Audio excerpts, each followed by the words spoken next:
Hey everybody, and welcome to my N5 series on the Akai MPC, where I cover a topic in about 5 minutes. This is session 5.3, and today I want to start taking some of those patterns and just take some output from the modular, and we, based on how I've got it set up, we'll get it back in. Actually, before I rotate up, let's go into sampler. We're just going to turn monitoring on, and I'm not going to play anything yet. Let's just come up here, and we're just going to patch in whatever sound we've got going on from the Morphagene. I'm just going to take and patch that into the directly into the mixer. So we got a tone, which is fine. But let's say I want to have that tone be able to be a modified or kind of output from have the volume adjusted from this envelope. I'm just going to patch this in, and it immediately stopped.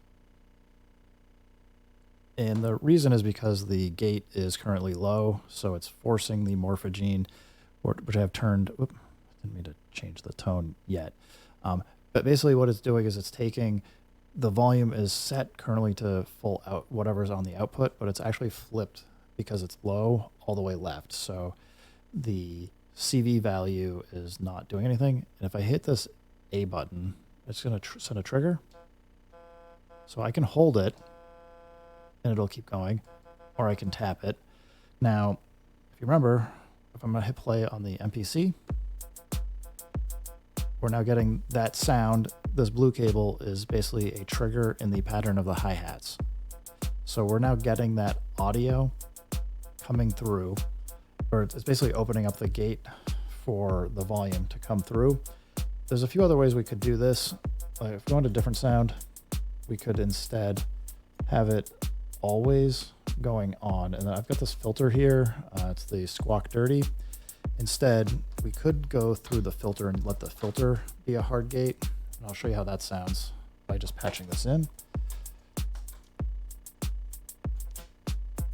So right now we're still using the gate here. If I take that out, we now have a low pass filter, which isn't super interesting yet, but I can then come in here. It's not quite long enough. I need a different cable. We can come off of this and basically use the filter as a hard gate. So basically what it's doing is it's letting that filter follow the gate as well. It just depends on which way you want to do it. I do like the make noise modules can be a little complicated sometimes because they can be kind of multi-purpose, where in this case we were using the sound on sound module, or part of the module, to work as a VCA.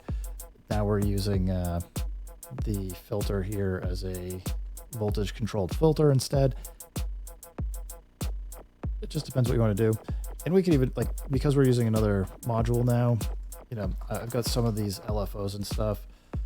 We could use that to have the resonance change over time, just to give it like a little bit of movement. I don't know that I want to do any of these things per se right now, but I just wanted to kind of show you guys, you know, the power of this is, you know, if you don't like this pattern, just unplug it. We can plug the kick pattern in instead, where we just have a straight kick pattern. It's not, again, it's not too exciting, but given this, it's super easy for us to go program in our own rhythms for different things and kind of let it go off and have fun. So this is kind of the sky's the limit for what you're looking to do and how you want to go about doing it. I'm gonna actually go back to having the outputs just go straight out from the Morphagene, and I'm just going to repatch this back to the sound on sound. Oh, we just need a pattern of some kind. And if you don't know, the Pamela's new workout, it it can take a little bit of getting used to for how to program it, but you can program quite a few different patterns off of here too. There's all kinds of fun things you can do to let that just be in time with whatever you're playing, but just depends on how you're looking to do some of these things. So I'm going to end it here for today, but right now we got this goofy sound. It's not really changing much or doing a whole lot. We'll start getting into that in the next video. Anyway, thanks for stopping by. Keep making music, keep having fun, and peace.